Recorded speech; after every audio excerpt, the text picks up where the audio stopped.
Bonjour, je suis Mathieu Pelletier, je suis ici avec Sana, à la musulmane, puis je vais lui poser quelques questions.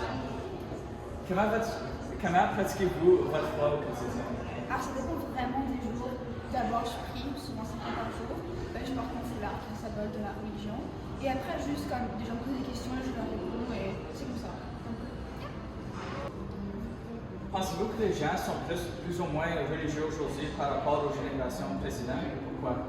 Alors je pense qu'ils sont pas plus religieux, ils sont moins religieux parce que maintenant on a la liberté de s'exprimer comme on veut, on a plus de liberté. Et je trouve qu'on n'est pas obligé de filer dans les normes sociales qui étaient avant la religion. Je pense qu'on est moins religieux, on l'assume plus. Quelle est la chose que vous souhaiteriez que les gens comprennent mieux au sujet de votre religion? Parce qu'on pense souvent que ma religion, c'est une religion comme très restrictive, qui ne donne pas beaucoup de droits, surtout aux femmes. Alors en fait, c'est totalement l'inverse. Les femmes ont plus de droits par rapport à l'argent, par rapport aux biens personnels, par rapport au mariage. Donc juste comme on est libre de faire ce qu'on veut, on a des règles, on n'est pas comme oppressé comme les parents, je pense. À votre avis, la religion et la science moderne peuvent-elles coexister? Alors, je pense que oui, parce que la science moderne, il y a beaucoup dans ma religion qui m'ont rapport, et qui sont quand même beaucoup en commun. Et puis après, comme tout ce qui est création du monde, c'est différent. Après, on a comme tous comme des pensées différentes. Donc oui, on peut coexister très facilement, je pense. Merci. Je suis ici aujourd'hui avec M. Bombardier, un de mes enseignants. Puis lui, il pratique la spiritualité autochtone. Puis je vais juste lui demander quelques questions. Comment pratiquez-vous votre foi au quotidien? Ouais, pour nous autres, c'était pas une foi, c'était une manière de vivre. Et donc, moi, je pratique ma spiritualité en me levant, je fais ma prière le matin, je remercie le Créateur pour me donner le souffle de la vie, puis je fais mes remerciements à la terre. Puis là, je pratique ma langue tous les jours. C'est comme ça que je fais ma vie. Pensez-vous que les gens sont plus ou moins religieux aujourd'hui par rapport aux générations précédentes? Pourquoi? Bon, encore une fois, c'était pas une religion, une foi, mais il y avait une grande perte de culture, évidemment, à cause des pensionnats et la colonisation. Mais je pense que les jeunes aujourd'hui commencent à vraiment vivre la culture de plus en plus. Quelle est la chose que vous souhaiteriez que les gens comprennent mieux de votre spiritualité? Je pense que c'est important de savoir que notre enseignement, c'est que tout le monde est humain, on a tous les mêmes enseignements, on a juste des différentes manières de les faire vivre. Donc, de savoir que nous autres, on a une manière de prier, de faire nos affaires, et les autres personnes ont des manières aussi de le faire. Ça, c'est valide, c'est acceptable. Dernière question. À votre avis, la religion et la science ou la spiritualité autochtone peuvent-elles coexister? Et pourquoi? Entièrement. Ma spiritualité, c'est à faire avec le Créateur, ça peut être les forces de l'univers, puis c'est juste une relation avec la nature et tous les esprits. Donc, la science, c'est la nature, tout ce qu'on voit. Donc, si je peux observer, c'est la science. Je peux observer ma culture aussi. Ouais, merci beaucoup. Good enough.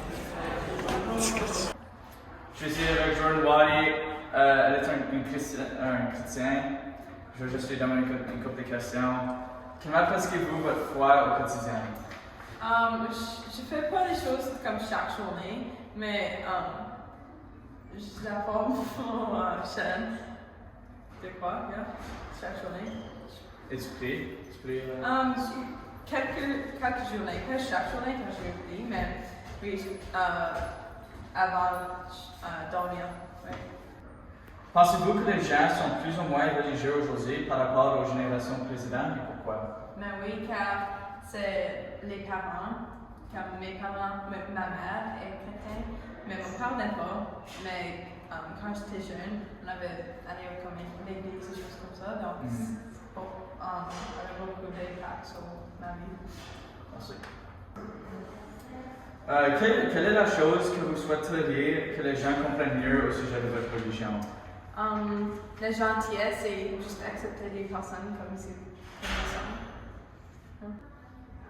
À votre avis, la religion et la science moderne peuvent-elles coexister?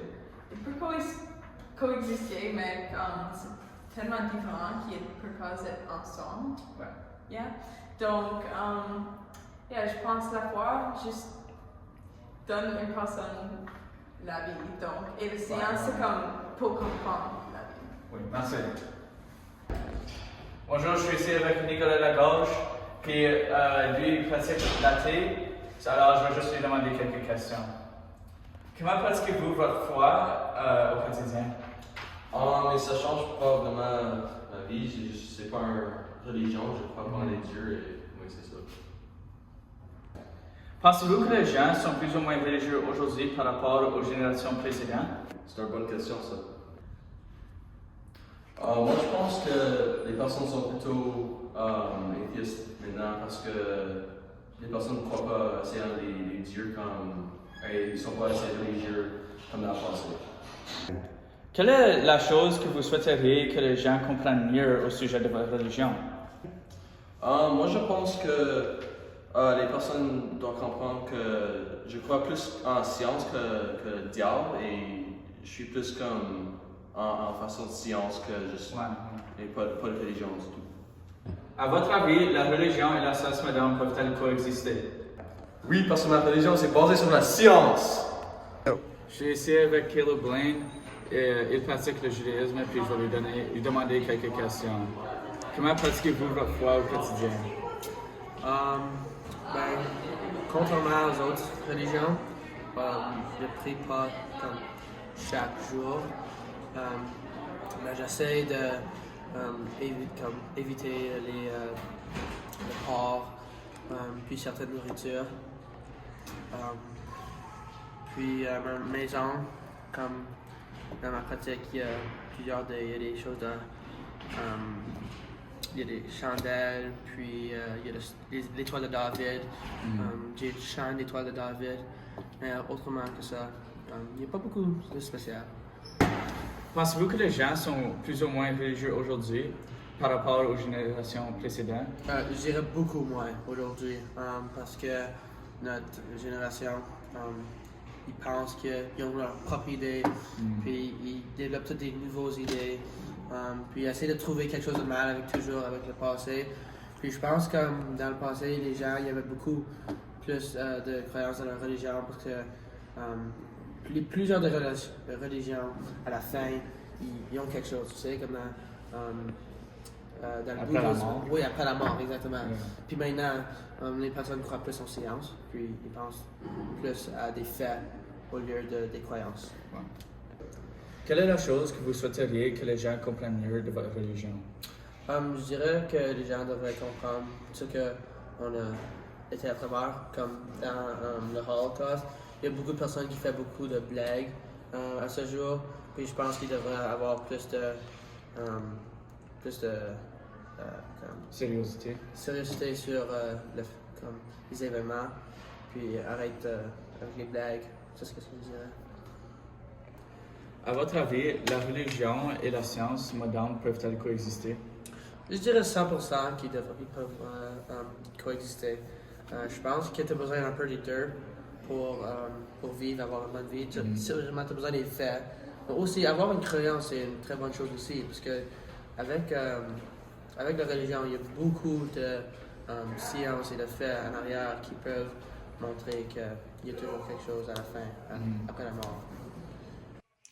Pour conclure, bien que chaque religion soit différente, elles partagent toute une quête de sens. Elles nous aident à comprendre qui nous sommes, pourquoi nous sommes ici et ce qui se passe après la mort. Que ce soit par la connexion au divin, les principes moraux ou la communauté, chaque tradition nous guide vers un but. Et face à la souffrance, elle nous offre réconfort et espoir, nous rappelant que nous ne sommes pas seuls. En fin de compte, il s'agit de trouver du sens ensemble.